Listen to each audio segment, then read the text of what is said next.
Hello everyone, class 11th के इस chemistry class में मैं आप सभी बच्चों का वेलकम करता हूं।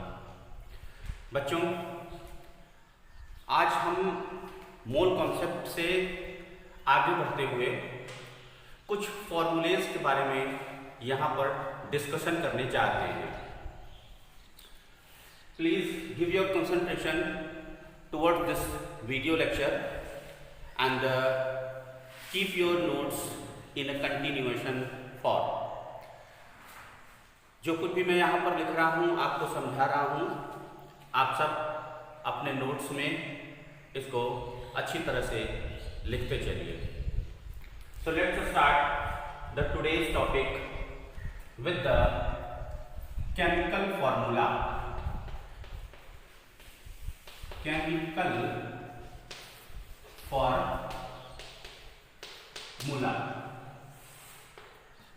बच्चों, this is not, I think this is not any type of the new word, chemical formula। As you are studying the chemistry subject, then everyone, I think you are knowing about this chemical formula। The representation, the symbolic, basically the symbolic representation of the chemical compounds is known as the chemical formula। बच्चों, इस 11th class में हमें इसी chemical फॉर्मूले से related कुछ बातें जाननी है। Dear students, now this chemical formula can be represented by two types of another formula also। What are these two types of the chemical formulas? Here please see and note it down also, as I am telling to you all the time।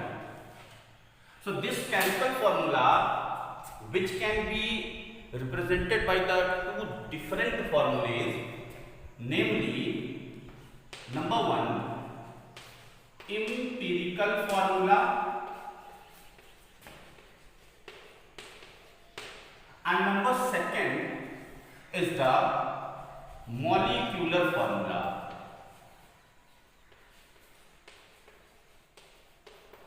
Okay बच्चों, so empirical formula and molecular formula। Now the topic which we are studying today, this topic is also a very important topic once again। In empirical formula और molecular formula से related आपको आपके exam में numericals sure मिलेंगे। हमेशा इन दोनों फॉर्मूले से रिलेटेड आपको न्यूमेरिकल्स कैलकुलेशंस करने के लिए हमेशा आपके एग्जाम में क्वेश्चंस आएगा। तो इस जो टॉपिक हम यहाँ पर ये डिस्कशन करने जा रहे हैं, इन टॉपिक्स को बहुत ही अच्छी तरीके से समझने की कोशिश करिए कि कैसे हम इसे सॉल्व कर सकते हैं, इसकी मीनिंग क्या होती है, डेफिनेशंस क्या होती हैं, और इसकी एक प्रॉपर तरीके से नोट्स भी बनाते चलिए। सबसे पहले हम डिस्कशन करने जा रहे हैं इंपेरिकल फॉर्मूला से। What is empirical formula? बच्चों, empirical formula is a type of the formula, मैं यहां पे डेफिनेशन ही लिख दे रहा हूं। A formula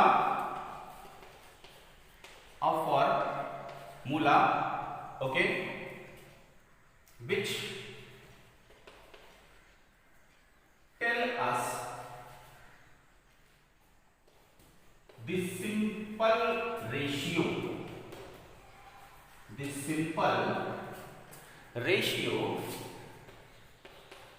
okay। Now this simple ratio of the elements of the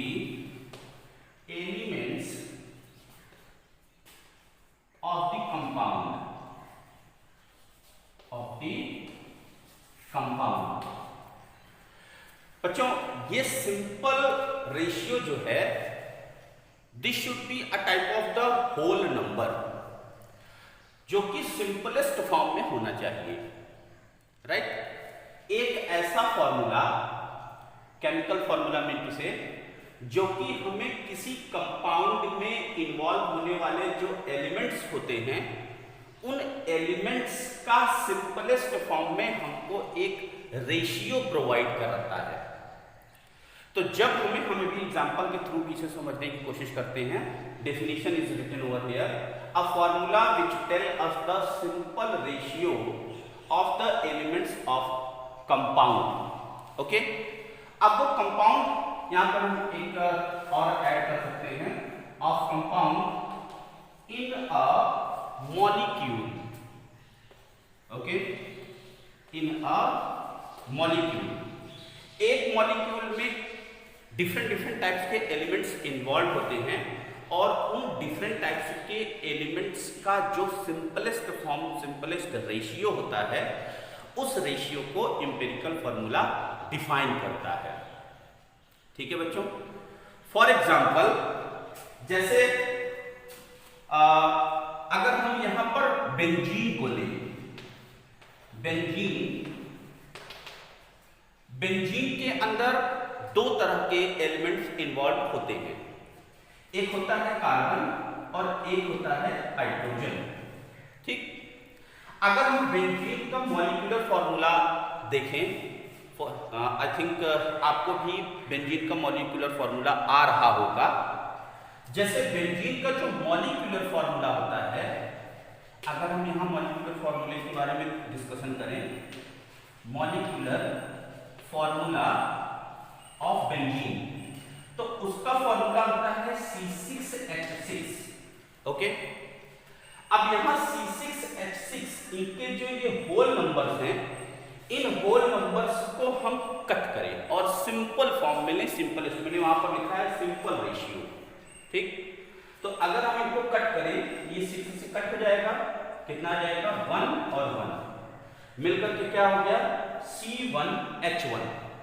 okay, तो इस तरह से इसका यानी कि बेंजीन का जो एम्पिरिकल फॉर्मूला बनेगा वो एम्पिरिकल फॉर्मूला हो जाएगा, एम्पिरिकल फॉर्मूला यहां पर मैंने शॉर्ट फॉर्म में लिखा है EF, mean to say empirical formula. तो एम्पिरिकल फॉर्मूले में C और H, just this one is the empirical formula of the benzene, where the carbon and hydrogen elements ratio it will be 1:1। यहां पर carbon और हाइड्रोजन के बीच में जो रेशियो आएगा वो क्या आ जाएगा 1:1। ओके, इस तरह से so empirical formula of the benzene it will be CH only. एक और हम यहां पर एग्जांपल देखते हैं, अगर एम्पिरिकल फॉर्मूला हम सपोज ग्लूकोज का देखें, राइट, ग्लूकोज के लिए क्या एम्पिरिकल फॉर्मूला हो जाएगा, ग्लूकोज का जो एम्पिरिकल फॉर्मूला होगा, empirical formula of glucose it will B CH2 and O. Now look over here, CH2O, right? It will be the empirical formula of the glucose. अब अगर हम इसे मॉलिक्यूलर फॉर्मूले को देखें, ग्लूकोज का मॉलिक्यूलर फॉर्मूला क्या होता है, अगर हम मॉलिक्यूलर फॉर्मूला देखें of the glucose, then it will be C6H12O6। अब यहां पर इनके एटम्स के टोटल एक्चुअल नंबर्स दिए हैं। ओके, तो एक्चुअल नंबर्स को अगर हम और सिंपल फॉर्म में करें, कट करें, तब क्या आ जाएगा 6 से ये कट गया, सपोज 6 1 जा 6, ये कट जाएगा 6 2 जा 12 और ये कट जाएगा 6 1 जा 6, कितना आ गया C1, यानी कार्बन का रेशियो क्या आ गया, कार्बन हाइड्रोजन और ऑक्सीजन का रेशियो, सिंपल रेशियो क्या आ गया 1:1। सो C1H2 and O1, जो कि मैंने यहां पर लिखा है। सो it will be the empirical formula of the glucose CH2, 1 बोलने की जरूरत है नहीं हमें, सो CH2 and O simple. In a nutshell, we can say that the empirical formula which represent the simplest ratio of the atoms, okay, of the elements which are involved in a molecule of a compound. Okay बच्चों, I hope that you are understanding about the empirical formula. ठीक है, आगे बढ़ते हैं molecular फॉर्मूले की तरफ. Molecular formula हमें क्या बोलता है? Molecular formula which tell us about the actual numbers of the elements which are involved in a molecule. Actual number. अब यहां पर एक शब्द हमें याद रखना है, एक्चुअल का. ओके, अगर हम मॉलिक्यूलर फॉर्मूले के बारे में यहां पर definition you can write it down also. Molecular formula. So this formula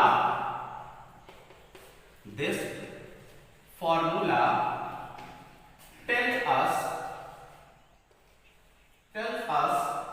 about the actual numbers of atoms which are involved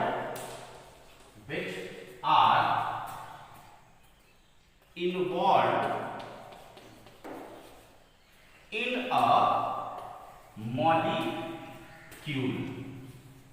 okay, so एक मॉलिक्यूल में, इन अ मॉलिक्यूल, ओके बच्चों, एक मॉलिक्यूल में टोटल कितने एटम्स एसोसिएटेड हैं, उस association में उनका एक्चुअल नंबर कितना है, उसके बारे में जिस फॉर्मूले से हमें पता चलता है, that formula is known as the molecular formula. मतलब मॉलिक्यूल का फॉर्मूला. जैसे अभी वहां पर हमने देखा था पिछले एग्जांपल में बेंजीन का. सो बेंजीन का अब अगर मॉलिक्यूलर फॉर्मूला हम यहां देखें, molecular formula MF, molecular formula of benzene, तो बेंजीन के लिए क्या आ जाएगा? C6H6. अब यहां पर हमें कट करने की जरूरत नहीं है, जो टोटल नंबर आ रहा है किसी भी कंपाउंड को बनाने के लिए. सो 6 atoms for the benzene formation, 6 atoms of the carbon and 6 atoms of the hydrogen which are required. Okay, इसी तरह से अगर हम ग्लूकोज का देखें, it was the number 1 and number 2. अगर हम ग्लूकोज का देखें तो ग्लूकोज के लिए क्या जाएगा? C6H12O6. Okay, 6 atoms of the carbon, 12 atoms of the hydrogen and 6 atoms of the oxygen which are required. इससे कम नहीं करना है. अगर हमने इससे कम कर दिया तो फिर, या कम कर दिया या ज्यादा कर दिया तो फिर वो ग्लूकोज का फॉर्मूला नहीं रह जाएगा. तो ग्लूकोज के फॉर्मूले के लिए जो उनका एक्चुअल नंबर रिक्वायर्ड होना चाहिए वो इतना ही है, ये फिक्स है, इसको हम बदल भी नहीं सकते हैं. अगर हमने बदल दिया तो फिर वो किसी और चीज का फॉर्मूला हो जाएगा. ओके बच्चों, I hope that you have understood about the molecular formula also, right. अब एक स्टेप हम आगे और अपने टॉपिक की तरफ बढ़ते हैं. The relation between empirical formula and the molecular formula, दोनों के बीच में रिलेशन क्या होता है ये हम देखते हैं. So the relation between empirical formula और मॉलिक्यूलर फॉर्मूले के लिए हमारे पास एक इक्वेशन है. रिलेशन दोनों के बीच में अगर हम डिनोट करें तो रिलेशन, यहां पर molecular formula, this is the equation. Okay, molecular formula is equals to, right, is equals to n into, या ब्रैकेट में मैं इसे लिख देता हूं n इनसाइड द ब्रैकेट. आप जान रहे हो ब्रैकेट के अंदर कोई भी चीज लिखी है तो उसका मतलब multiplication. n into empirical formula, empirical formula. So empirical formula अगर हमें मिल जाए, उसके साथ में हम n का मल्टीप्लाई कर दें, तो जो कुछ भी वैल्यू आएगी then that value will be equal to the molecular formula. तो हमारा मॉलिक्यूलर फॉर्मूला बन जाएगा। अभी हम इसको और भी करके समझते हैं। अगर यहाँ पर नहीं समझ में आ रहा है, just you note it down this formula in your copy. Where n, what is n? n is simple, where n is equals to, this one is the whole number, natural number. It may be 1, 2, 3, 4 and so on. Now these n you will get on the basis of the actual numbers which are required for making the molecular formula. Okay?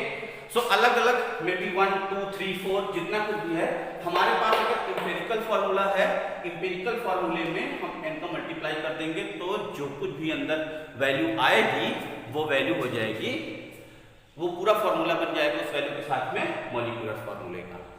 ठीक है, अब ये हम n निकालते कैसे हैं? ठीक है बच्चों, सो अब हम यहाँ पर n कैसे फाइंड आउट करेंगे?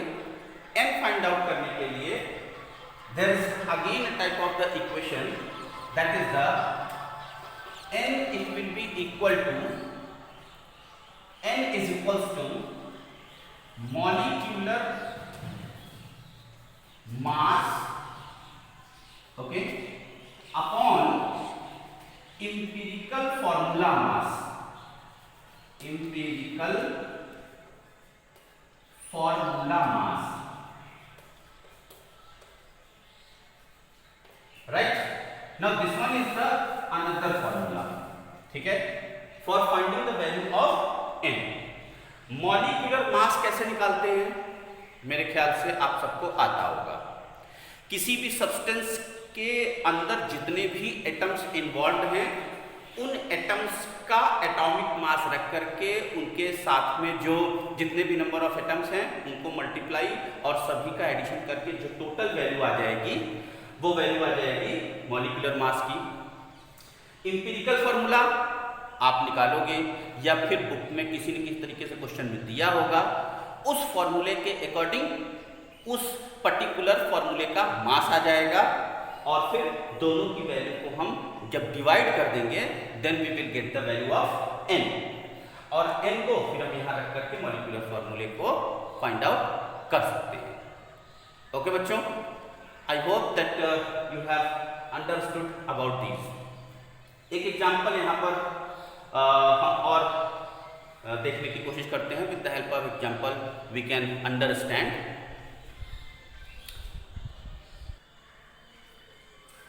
फॉर एग्जाम्पल, जैसे हमने बेंजीन के एग्जाम्पल में डिस्कशन किया यहाँ पर, सो बेंजीन का जो मॉलिक्यूलर मास होता है, molecular mass of benzene, molecular mass of benzene is equals to 78। ठीक है, molecular mass of benzene is 78। और बेंजीन का अभी मैंने आपको एग्जांपल बताया, बेंजीन का इंपिरिकल फॉर्मूला क्या है? Empirical formula of benzene is equals to CH। अब CH के अकॉर्डिंग इसका टोटल मास कितना आ जाएगा? कार्बन का कितना?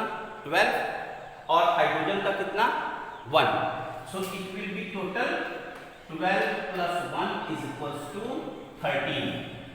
ओके बच्चों, so 13 is the empirical formula mass of the benzene. It will be the inside the bracket I am writing empirical formula mass, EFM, empirical formula mass of the benzene is 13।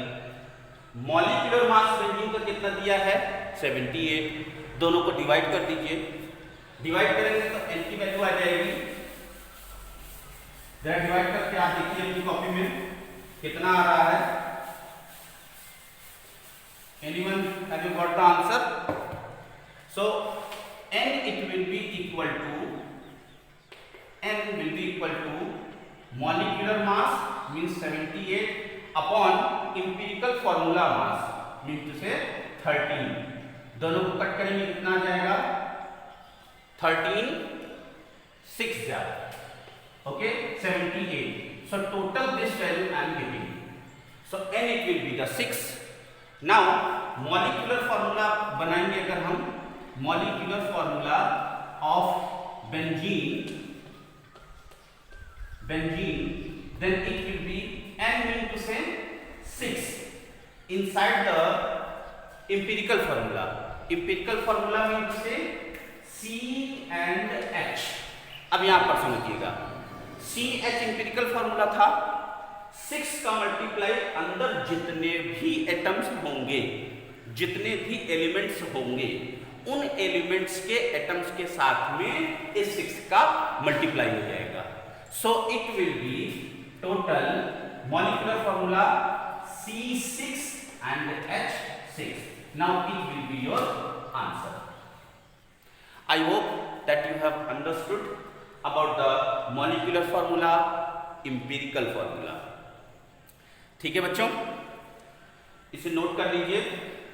और empirical formula कैसे निकालते हैं, molecular formula तो हमने सीख लिया, empirical formula कैसे निकालते हैं वो भी हमें डिस्कस करना है.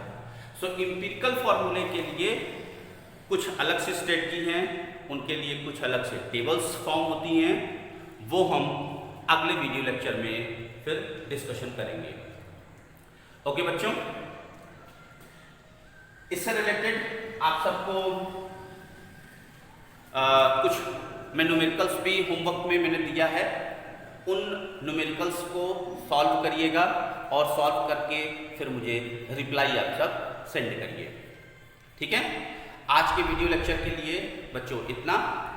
नेक्स्ट वीडियो लेक्चर में हम इंपेरिकल फॉर्मूले को कैसे डिराइव करते हैं, कैसे निकालते हैं अकॉर्डिंग टू द क्वेश्चन, वो हम सीखेंगे. तब तक के लिए बाय बाय.